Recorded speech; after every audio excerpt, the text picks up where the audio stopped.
What's going on YouTube? Trucking and Life here. One more time, guys. Guys and gals and gals and gals. Yeah. As you guys already know, doing what I do, man. Whatever that is, man. Look at that. Guys, see what I'm saying? The handle is in, but the pin not locked.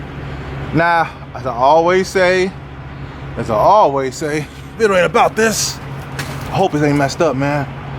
All right, I see a pin there. See, it's right there. It's in there, but it ain't locked. I guess somebody. I don't know why would that be unlocked in here, you know. But anyway, before I pull off, I gotta make sure I lock this before I pull off, because if I don't, these things will come off the rail. You know what? Matter of fact, hold on, guys. These will come off the track, man, and fall off on the highway. So with how fast you rolling, I've seen these things come off. Come on now. I've seen them come off the track. It's a track right here. Right here. I'll show you guys in a minute. Hold on, let me show you. Take care of the business at hand first, make sure no flats. Well, somebody lost the handle, huh? That handle didn't make the cut. All right, make sure no flats. This side ain't locked either. Sometimes what happens is, one side will be locked, one side won't be. You gotta make sure both sides is locked. But this thing right here rides the track. Like this, the tandem, like this whole bottom part right here. I don't know if I can see it. If I see it, it's a rail right here. Rides. It's a rail, and it rides the rail. All right. See that little thing right here? This is a stopper. It bags back when you slide all the way back. It hits them two lips right there. That keeps the thing from like keep on going and not gonna be a DOT bumping out and everything else, right? This right here is supposed to stop on that right there and that over there. What the heck wire? What's going on with this wire, man? What the heck going on? Oh, it just came down. Okay, I'll take care. That's light work, baby. 2 words. Light work. But anyway, it's a bumper right here. Look, let me see. Let me show you guys something. Right here, this whole piece, this is one unit, right? And it sits inside this track. See where, well, a sled right there? I know some of you guys already know this, but some guys don't. And the airlines, everything else coming in, electrical line come in from there and the ride. Some of them they ran differently, but this one right here is ran up there. But anyway, if this pin ain't locked, and let's say you're going on the highway, you're going high speed and use your trailer brake like some people do, to say they brakes on their tractor, they use the trailer brake. They use these brakes to slow down the vehicle, come to a stop, because, well, you gotta make sure the brakes working first, that's all. But anyway, that's a whole other story. Anyway, I'm back. So what some guys will do is, they use the trailer brake on the highway, right, to slow down. But if that pin not locked and they going fast speed and they got a jam on the brakes, all you gonna hear, boom! And if that thing going fast enough, now I've had it before while I was going about a good 20, 30 miles per hour. It wasn't enough force to like take the DOT bumper off and take the whole thing off with it. But I have seen where guys was rolling hard, they had to jam on their brakes and use the trailer brake, and that wasn't locked. And this whole thing came flying off, man. Like it was going so fast, it just flew off and it kept going, and this whole back of this trailer right here fell to the ground. And these stoppers right here, supposed to hit these right here. You know, to keep it from, like, you know, taking the DOT bumper with it, you know. Now, if you're going too fast, the G-force automatically is too much, man. I don't know if these rated at, but I'm pretty sure they ain't rated at like 70 miles per hour of pure brute force. Pretty sure they ain't ready for that. But anyway, always make sure you check the locking pin on the 53 footers, guys. All right, YouTube. So it's still the same box. I'm gonna get to the point of the video, I promise you guys. But see my hat, man. My hat didn't make it, guys. My hat, it got so serious, man. I lost the hat, that ring right there, and that. I'll explain what I'm doing right now in a minute. All right, I see why this wasn't locked, guys. Somebody came in here dirty, baby. Oh, they wrote that dirty money, baby. They wrote the dirty money. All right, so this is what I got to do, guys. Look, the handle is already in, but the problem wasn't this. I had to take this off of here, right here, and I had to move this pin right here. I had to take this off like this. right? I bent it up kind of crazy style. I bent it up, unbent it, you know, like this, and I pulled it out, but anyway, I ain't finna do it right now. So what I did was I bent it out to give a little more room in there, because this is hitting this, so it can't go in no further. The problem I was having was this wasn't going far enough back because there's two things up here. See it? That little arm right there? So arm right there. Now I started hitting this one already to get that pin out. That pin wasn't locked, it wouldn't go all the way out, but now it's out, right? Because that arm right there, right here, this arm right here, guys, it was bent too far up, like a L, like a V. So I gotta hammer it down some more. Then I gotta hammer this one down some more too, to get that pin right there to come out some more, guys. Cause I don't like the way that one look. That one it's kind of out, but it ain't out far enough like I like it, so that this pin won't lock. So what I'm gonna do is my hat won't fit up in here, guys. So I gotta go without the hat. It's down in the ground. I'll come and get you, hat. I'll come and get you. All right, so now I gotta hammer this over to get that pin out some more. So now, got my hammer here. And I got a hammer. I can't even see. Man, hold on. I can't even see. Is this right here? Right. Dang, it's the other side. Oh man. I gotta hammer this right here. Gotta hammer this more here.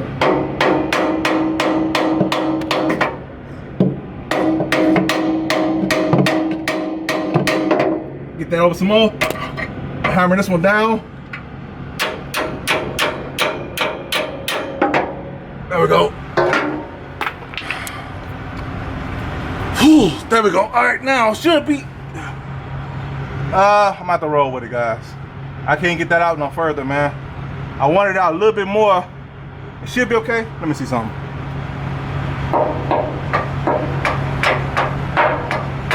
Nah, that's out. It'll hold it. I can't get out no further anyway because of this. And I don't want to take this off. I could take this off and move it over some more, then put that back on. But I had to take this off. I need a longer arm because this arm right here is too short to get it all locked. So I got it locked good enough. Ugh. They got that one right there good enough. Like that one in there. So, oh man, told you guys I'd get my hat back, man. So anyway, man, all right, YouTube. So now I see why it wasn't locked. They didn't want the smoke. Either I do this up under here, guys, or I try to get a flip, man. Man, skip that. I ain't trying to do no flips, man. So, and the flip in this yard, it'll take a long time to get a flip in this yard because they have a crane where ain't nobody in the crane all the time, so you gotta wait for them to show up. So you gotta get down and dirty right here,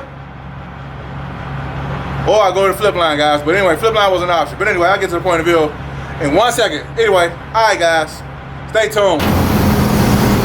Look at that side, man. Dang, it's gonna drop. Drop this side a little higher. Man, I ain't got no brick and I ain't got no block or nothing to put over there. Man, it's gonna drop. Let me show you. Man, it's gonna drop down on my truck. I wanna drop it down on my truck like that. Even though those are empty. I don't see no blocks out here, guys, to put over there. Man, it's gonna drop down, man. I should pull it up some. Then my tires will get stuck. Skip it anyway. Oh yeah, I forgot to do this right here. Right here. All right, now.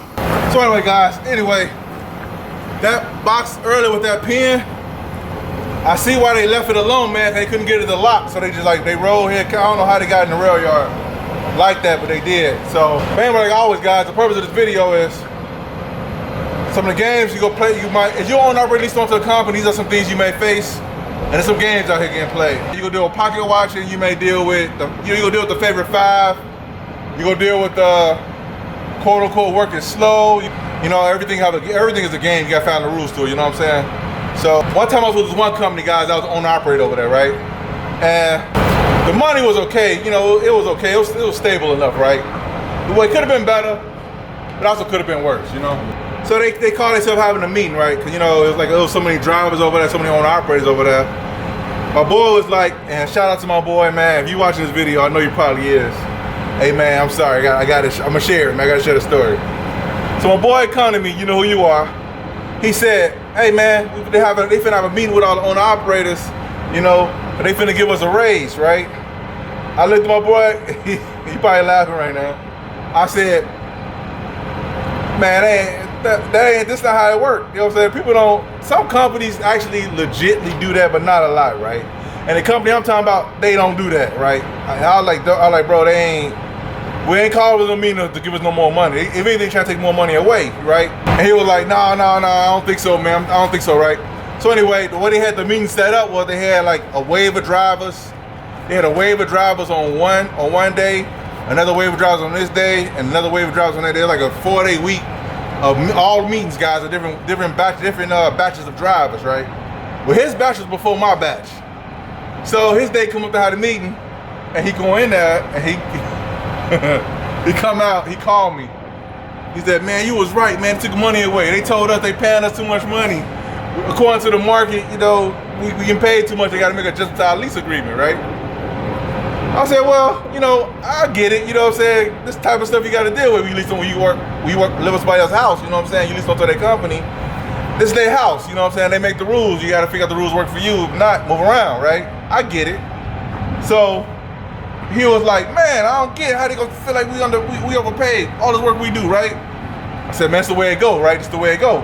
So anyway, I was with the company guys, and I'm not gonna say on here what company it was, but they found a way to, like, the guy who was in charge at the time, he was trying to figure out a way to adjust the lease so that the pay they wouldn't get paid as much, but he didn't know how to do it without, you know, how do I want to say this? He didn't know how to adjust the pay without everybody noticing it right away, so it'd be a great migration away from the company, right? Which he tried it before, but you know, people got wind of it, and everybody left. A lot of people left, not everybody, but a lot of people left. So they adjusted the rates back to what they was before because they wanted to get more drivers to stay there, owner operators. So this guy was trying for a while to kind of he was trying to find a way to take money from the drivers to save money for the company, right? For the owner operators. So, long story short, they got this new guy in there, and this guy he got a reputation throughout the whole owner operator world of coming into companies and higher management and cutting rates. He's known, they call him the king of cutting rates, right? So anyway, we see this guy, he come over here to what we at, right? We already knew what time it was. He finna cut rates because the other guy couldn't do it. The other guy couldn't figure it out. There's some stuff you might deal with. But anyway, I digress. So the guy come in, what they did was kind of slick. They came in, and you have a lease agreement, right? And sometimes you have pay packages, and certain runs pay certain things, and they have a breakdown of what pays what, and what routes pays what mileage, how much you get paid by the mile, or whatever the case may be. So guys figured it out real quick. If I do so much of this, I get paid this, right? So what he did was, this guy, he was smart, because he knew that if you cut rates right away, guys gonna leave, because at the end of the day, it's a business. And we out here to maximize our profit, and you know what I'm saying, and just do our jobs and go home. We ain't out here for no playtime. And the more work, the less we get paid, the more work we got to do. And the more work we have to do may cause us more time away from the other things we need to be doing, because they want to cut rates. That's what I'm saying. So this guy come, and he come in, he figured out a way to finagle the lease agreement. First of all, they changed the lease agreement on us, right? Then they said, well, we gonna make it look like you guys getting a raise. So they made it look like we was making more money on this end, but they was taking money on the back end. So the way it looked, at a glance, it looked like, man, okay, we making more money per mile or more money per load. But on the same token, I was looking at my settlements, I'm like, nah, something wrong with this. So I go talk to the big guy or whatever. I'm like, hey man, you the one responsible for cutting our rates? He said, what you mean? We gave y'all a raise. I said, man, that's not how it go around here, man. I've been in this pool a nice minute, man. I know that ain't how it go. I said, if y'all put something else somewhere, y'all taking something else somewhere else, I know this. And I said, my settlements, they showing the difference, right? And he was like, nah, man, blah, blah, blah, blah, blah, blah, blah, blah, blah, blah, blah, blah, blah, blah. Kind of found out what they did was they gave you a couple more dollars over here, took about $4 over there. So you wouldn't know what was taken away looking at the lease agreement. It looked like, on paper, it looked like you could make more money because like, wow, they raised the rates over here, so wow, we could really run and make our money, man. We could really now we could just go ham.com, right, and make our money. Now this is stuff you might deal with if you leased onto a company, guys. I'm just saying, I've been out here a nice little minute, I've been to a nice amount of companies, and I've seen it over and over again. From my guy, when he's talking about they'll give us a raise in that meeting, to the guy trying to learn how to cut rates, he ain't know how to do it without losing a mass majority of his drivers. Then he brought in somebody else who knew how to do it, and he made it appear like we was getting a raise, but we wasn't. Now, is there ways around this stuff? It is, but at the end of the day, man, find out what works for you. Make sure your magic number, I call it your magic number. Make sure your magic number is being met, and everything else go to the hills, man. You know what I'm saying? Because at the end of all this, everybody trying to increase their bottom line. They trying to decrease their top line. Top line is us. Owner-operators, if you lease onto a company, you are not an asset. You are a liability, man. You're just a means. It's a means to an end. I would say that. That's why I tell you all the time, I can't say it enough. Get your plan, man. And get your plan and get your plan. Just know if you haven't did it, or if you're new to it, or if you're about to start doing it, position yourself better so when these things start happening, you have some type of leverage for yourself, not for nobody else. But you have a guy that work for a company, right? They got a scarcity mindset. They'll say, what they got you doing over there? What kind of work you got going on, right? But then you tell them, and they're like, well, nah, that ain't better than what I got going on. The only reason they asked you is because they trying to find out was it better than what they had going on. So you ask them, hey man, how you doing over there? Where you at? Oh man, you know, it's bad over here, man. You know, we trying to make it happen, but you know, it just ain't work, man. You know, we just trying to hold on to the twos and fews, you know. Sometimes they be telling the truth, sometimes the guys they be telling stories, man. They be lying. Because they don't want you to come over there, because they think in their mind that you come over there, you gonna bring down the workload, so it's gonna affect their bottom line, which is their money. I've seen that too, guys. And like I say, man, my mindset with all this is, man, you wanna make the rules, build your own house. I'm not finna come over there and crash down your house because my house crashed, or I feel like I just wanna bring you down with me. You know what I'm saying? I'm not finna, that's not what I'm on, man. But anyway, you're an operator, there's some things you might deal with over time when you lease onto a company, guys. Just be aware of it. It happens, man. Just position yourself and have a plan and start executing off the bat. And that's all I can really pretty much say about that, guys. But anyway, YouTube, hope this video is helpful. Give you a little understanding of what's going on here. And I'll see you guys next video.